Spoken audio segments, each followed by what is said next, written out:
Hey, how's it going, guys? Kyle here with One Man Band. Hey, I'm working on a new project today. I've got this old dryer here that I've had for a couple years. It's worked really well till recently. It just completely stopped spinning, so the drum quit spinning, and I did a little bit of research. A lot of things I was finding was a broken belt or possibly a pulley. I researched some of the parts on this thing, guys, and it's really cheap to get parts for your dryer. So I was looking online. New ones were going for several hundred, if not $1,000, for washers and dryers and that kind of thing. And so I was like, I wonder what it would cost just to completely refurbish this thing inside and out, just replace basically all the parts.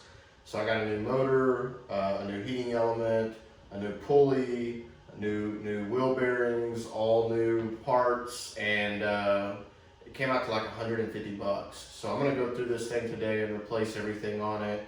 I didn't see any other videos out there where they had completely redone everything. There's a couple of videos out there about how to do one thing or the other, but nobody that's doing exactly what I'm doing, I don't think, to where just everything in it is getting replaced. So if you've got a dryer, something's not working on it, you've got to take it apart anyways to fix whatever's wrong. And the way I look at it is, if the parts are that cheap, you might as well just go ahead and replace everything.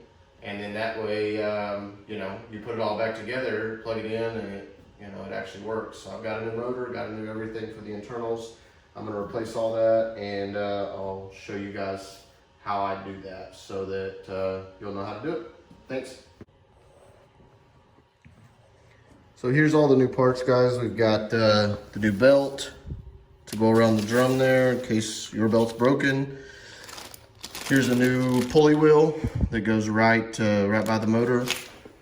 These are all the wheels that the drum sits on. We got 2 in the back and 2 in the front that are gonna go on there. So we'll have all 4 of the wheels replaced. I bought the new heating element, which actually came with new sensors as well. So if for some reason your jar's not working, and maybe it's a sensor that's out, so that's gonna fix that. So whether it's not heating, whether the belt is broken, whether the pulley's froze up, whether the wheels bearings are out, this fixes everything, guys. And then of course, the heart of it all here, we've got the motor. So for 150 bucks, you can literally have basically a brand new dryer. The only thing that's being utilized on the old dryer is, of course, the metal shell and the electronics, which theoretically should all be fine. So I'm gonna get started on taking this thing apart and let you guys go ahead and watch me as I do it here so you can see how to do it. By the way, this is the Whirlpool Cabrio, but most dryers are ultimately put together pretty much the same way. So you shouldn't have any problem if you've got a different dryer. Just make sure that you research which one yours is. Mine had the serial number and the model number and all that stuff mounted right here, so it was really easy to find parts for this thing. I just looked up the serial number and the model number and found a ton of parts online on Amazon and on eBay. I'll link some of those in the description, or I'll link all these.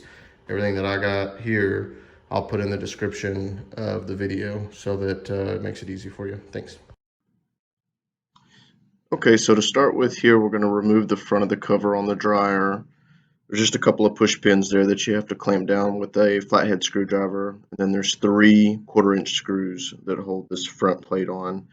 Make sure that you pull out the air cleaner vent that's inside. You'll see that I struggle with that, and then here in a moment, figure it out. The next thing we're going to do is just disconnect the springs. Those springs are what hold the door open. And then there's 4 screws on the back of the machine that you pull loose there on the bottom. Once that's loose, you can actually lift the top and push it back. You only need to push it back just a couple of inches to be able to access the 2 screws on top. You can see that I take those 2 screws out. And then there's another electrical connection there that you disconnect. There's 2 more screws at the bottom of the door. Pull those 2 out. Again, those are 1/4-inch screws, and then that takes the whole entire front off. Now we're going to work the drum out. The belt is wrapped around the drum, and it's just held in position through tension. So just kind of maneuver it out, push the belt a little bit, and pull while you pull the drum, you push the belt. It's very dirty inside, so I will eventually need to clean it out. For now, I'm just going to go ahead and try to get all the parts out of it. So what I'm taking out right now, that's going to be the heating element. It's just held on by one screw in the front, and then there's some wires that connect to it to the side. Here's the blower fan. Took that out with a 1/2-inch socket drive and a 7/16 wrench on the back. And then there's 3/4-inch screws that hold that actual cover on. And then there's some wires that hold the top part on there that you'll need to pull loose. And I labeled all those before I made the video. So now I'm just removing the motor. There's 2 really easy clamps that hold the motor in. And then that wiring harness right there just pulls right out. So the motor comes out pretty easy. And then I just went ahead and pulled out the vent there. And now I'm just going to do a little bit of cleaning. This entire project, guys, took me probably about an hour to do the whole thing. It really was not hard at all. You know, everything comes apart with all the same size screws. Everything's 1/4-inch screws. I blew everything out with compressed air and vacuumed out the big stuff there. And wipe everything down with a rag. Honestly, this is it's a pretty simple project. It's way cheaper to go about it this way than it is to go ahead and try to just buy a new dryer. This replaces all the internals, and it's going to be like new whenever it's done. So I got my area kind of clean there, wiped everything down with a rag. What I'm trying to do is just get all the dust and debris out from the inside. This thing was really, really dirty. I bought it used. It's probably never been cleaned since it was new. So this just gets it really clean so that you don't have any issues. So I'm putting the new heating element in here. You'll see the other one pulls right out. It's really easy. Put the new one in. And then it came with new sensors. So I was just figuring out which sensor went where because there's like 3 different sensors that are on the side. So once I figured out which one belonged where, I went ahead and pulled. It's just 2 screws. Again, they're 1/4-inch screws. They're all the same. And then put the 2 new sensors in.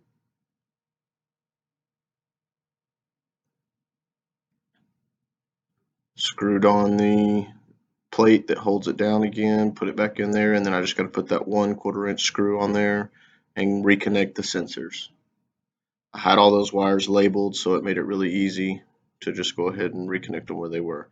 Here's the wheels, the roller wheels that the drum runs on. So right here, what we're doing is I'm just pulling off. There's some little triangular clamps, one on the top and one on the bottom. You get better at it as you mess with them more, but this was my first one, so it took me a little while. Got the triangles off of there.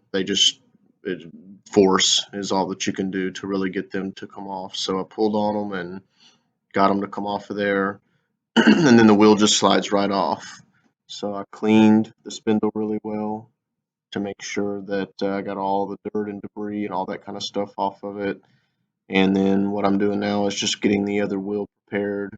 I'm going to put the triangular clamp down first. So it'll go on to the very bottom. And then the wheel goes on next, and then the triangular clamp goes on top. So now I'm going to do the same thing to this one. There's a total of 4 wheels that will need to be replaced. 2 on the door, and then 2 more that are actually inside the machine. Just wiping everything down and trying to get everything clean while I'm at it. And then once the 2 wheels are on the door, you can actually go ahead and set that to the side. You won't need that again for a little while. And then I'll go ahead and replace the 2 wheels that are inside the drum. So you can see there where the wheels are located. There's 4 total, 2 on the inside, 2 on the outside where the door is. And that wheel just sits on top of all 4 of those wheels and spins as the dryer is turning. It's the drum.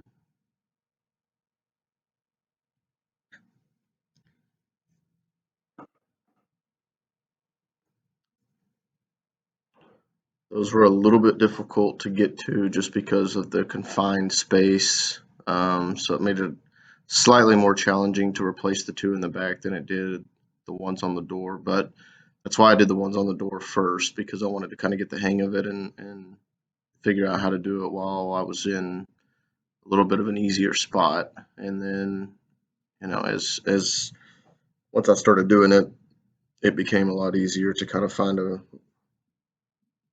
of get the grasp of it all. And so those new wheels, they've got brand new bearings, all new stuff there, so you're not gonna have to worry about those wearing out for a very long time. And now I'm just replacing the pulley there. I slowed the video down here so you could see how bad that was worn. I'm pretty sure that was my problem. I think what was happening was that wheel was hung up, and I think it was putting a lot of extra strain on the motor, and I think that the motor actually ended up burning up because of the strain that the pulley had put on the motor. It was just added stress. So if I had just replaced that pulley wheel, which is what a lot of other people were saying, I don't think it would have fixed my problem. I think I needed a new motor. So now I've got the new motor in place. I'm just popping those little metal clamps. They're really, really easy to get off and on. You just hook them on the left side there, and then you just push down, and it just clamps right on. It just takes just a second. And then I just connected my power there. The power wire just clamps right back in. There's the shroud for the fan. Again, there's 3 screws that hold that thing in place. And I had a new sensor for this as well. This little kit that I bought came with all these little sensors. So I just went ahead and replaced them whether they needed it or not. There's 2 screws that hold that vent right there on. You see I put those 2 in. And then there's 3 screws that hold the shroud to the motor. I think I'm about to put those in, yeah. So 1 there on the bottom, and then 2 on top.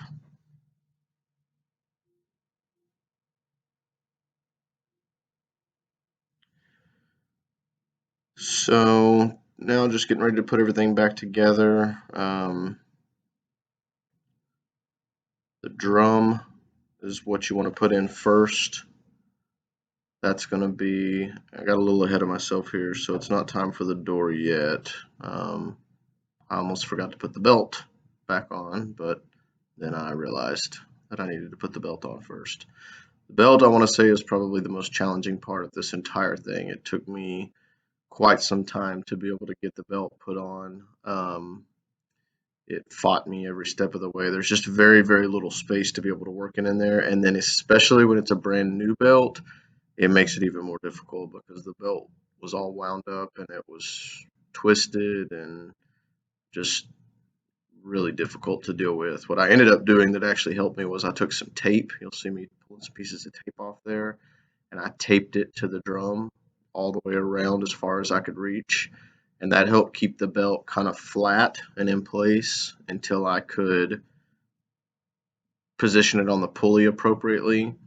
And here in a moment, I'll show you a picture of what it needs to look like whenever it's all done. I found a picture online of one that was already in place to where you could see it a little better. And then that way you kind of know what you're trying to accomplish. But once you get it on the pulley, they say to turn it that way. You can get everything aligned. You want the belt to be aligned on the drum in the center. So I just turned it back and forth a few times, made sure nothing was binding up, and made sure the belt was flat on the top of the drum. You don't want there to be any twists. That's what you want it to look like. So the belt needs to wrap around the pulley, go underneath it, and then wrap around the motor.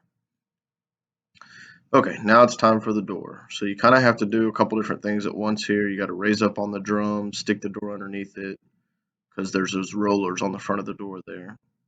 and then there's 4 screws that hold that on, 2 on top, 2 on bottom. And once you have those 4 screws in place, the top of the machine just kind of slides off and on. You'll see what I'm talking about once you start doing it, but there's basically just some pretty easy little, there's 2 metal plates on the bottom of the top of the dryer, and it just slides in place. So I don't know if you saw it there, but I connected the wires there at the bottom there, and now I'm just installing the fan. Probably should have done this a little sooner. The confinement was much more difficult once everything was in there. So I would recommend probably installing the fan shroud, before you put everything else back together. But I got it done, so there's just 3 more screws there that need to go on to hold that plate on. One in the middle, one on the right top, and one on the far left. Then we got to reinstall our springs on the door. You'll be able to see where there's just a hole on the bottom of the machine, and then the latch to the door there. That just helps with keeping the door from falling down. And then this bottom part, again, everything just kind of clamps together, so you'll be able to see how that works. Put the screen back in, and there it is. Hope you guys got some help out of this, and please like and subscribe. Appreciate it.